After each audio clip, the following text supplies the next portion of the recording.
megpróbáltak bennünket ráállítani arra, hogy ez egy tudomány, jó, rendben van, de alapján ennek a tudománynak a végén ott van az ember. Donát professzor úr mondta, hogy hallgató urak, ne felejtsék el, hogy a fog végén ott van egy ember.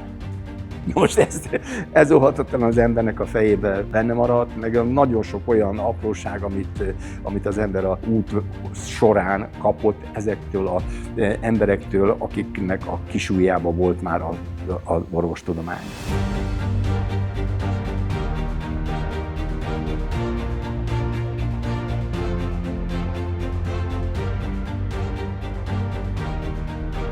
A kajaknak az első részén aránylag lapos volt. Most én mindig felírtam a latin szavakat, és akkor tanultam. Óhatatlan a Dunán vannak hullámok.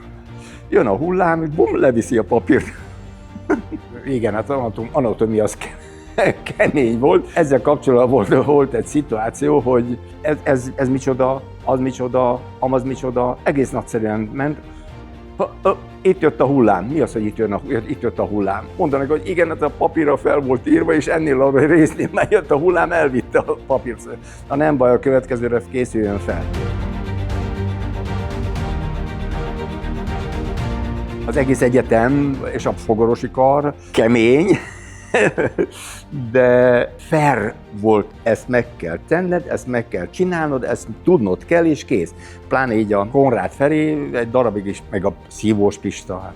Ezek mondták, hogy neked ezt tudnod kell, itt nincs pardon. A Feri mondta, hogy hát ti kajakosok annyit melóztok, mi a negyed részét nem, és ha te azt a kajakozásban ezt az eredményt el tudtad érni, ezt neked el kell tudnod érned.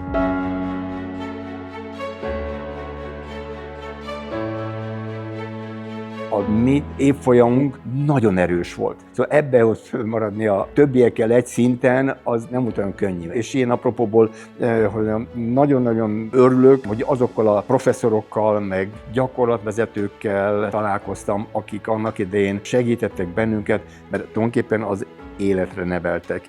Legyél a szakmádnak mestere. A sportban nem tudom, hogy egy olimpiai aranyérem után arra azt lehet mondani, hogy mestere vagy-e, mások majd eldöntik, de ennek úgymond a szakmának az ember megpróbált mestere lenni. Ehhez viszont azt jelenti, hogy kihagyás nélkül megpróbált az ember ebbe a dologba, amennyire csak lehet továbbra is, magát fejlesztve, nem megállva, úgymond a tudományt, meg hát a kézügyességet, meg egyebeket tovább fejlesztve, hát magát képezni. Ez egy csodálatos időszak volt, aminek a nehézségeit, vagy inkább azt mondjam, hogy gyűrődéseit, az életnek a későbbi idejébe tapasztaltuk, hogy az nagyon jó volt nekünk, mint kiképzős. Ez a tudat, hogy egy olyan magyarországi orvos képzésnek védőszárnyai alatt úgymond nevelkedtünk, és próbáltuk elsajátítani az orvostudománynak ezt a részét, ez valahol az embernek rangot ad. Ez az alumni, ez nagyon-nagyon pozitív.